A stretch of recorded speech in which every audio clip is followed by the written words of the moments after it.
एक नाशिक न्यूज, प्रेक्षकांचा विश्वास आणि निष्पक्ष पत्रकारितेची ओळख। नाशिक रोड येथील देवळाली व्यापारी सहकारी बँकेच्या इंगळे नगर शाखेनं सन 2025 ते 26 या आर्थिक वर्षात नेत्रदीपक कामगिरी करत विक्रमी यश संपादन केलंय।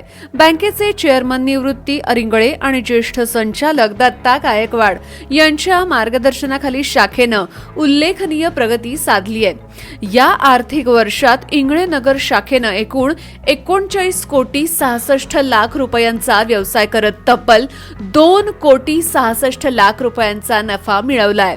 शाखेच्या इतिहासात प्रथमच इतक्या मोठ्या प्रमाणात नफा मिळाल्याची माहिती मुख्य कार्यकारी अधिकारी एकनाथ कदम आणि शाखा व्यवस्थापक मंगेश फडोळ यांनी दिली। या यशाबद्दल इंगळेनगर शाखेतील अधिकारी आणि कर्मचाऱ्यांचा सत्कार करण्यात आला। यावेळी संजय हिंगे, लक्ष्मण गवळी, एकनाथ पोटे, अनिल गाडगीळ, उज्ज्वला बागुल, भावना डंबाळे, हेमलता पोतदार, वनिता साळवे, संदीप खरे, भारत मिलके, तुषार शिंदे, निशा पाळदे, अक्षय राजोळे, प्रथमेश ताजनपुरे, अजिंक्य गायधनी, मंगेश नगरकर, विशाल गायकवाड आदी उपस्थित होते। या कामगिरीमुळे परिसरात बँकेचं सर्वत्र कौतुक होतंय। शाखेतील सर्व कर्मचाऱ्यांनी मोठ्या प्रमाणावर बँकेला मदत केली। त्या मदतीचा परिणाम म्हणून या शाखेचा व्यवसाय 31 कोटीच्या पुढे वाढलेला आहे वर्षी आणि भरघोस असा नफा या शाखेने आम्हाला दिलेला आहे। त्याबद्दल सर्वांचे बँकेच्या वतीने आभार मानतो। आपल्या नाशिक रोड देवळाली व्यापारी बँकेने सर्व बँकेने नेत्रदीपकाची कामगिरी केली असताना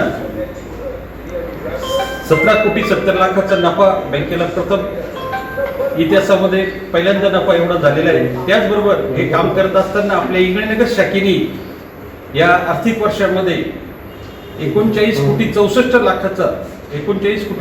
लाखाचा व्यवसाय टोटल व्यवसाय असा वाढवलेला आहे आणि इंगळेनगर शाखेने 2 कोटी 66 लाख नफा या वर्षी दिलेला आहे।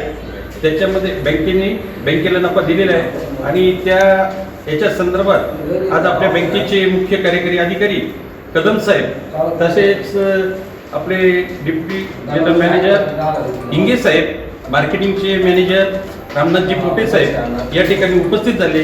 आमच्या शाखेतील सर्व अधिकारी आणि सर्व कर्मचाऱ्यांचा त्यांनी या ठिकाणी पुष्पगुच्छ देऊन सत्कार केलेला आहे।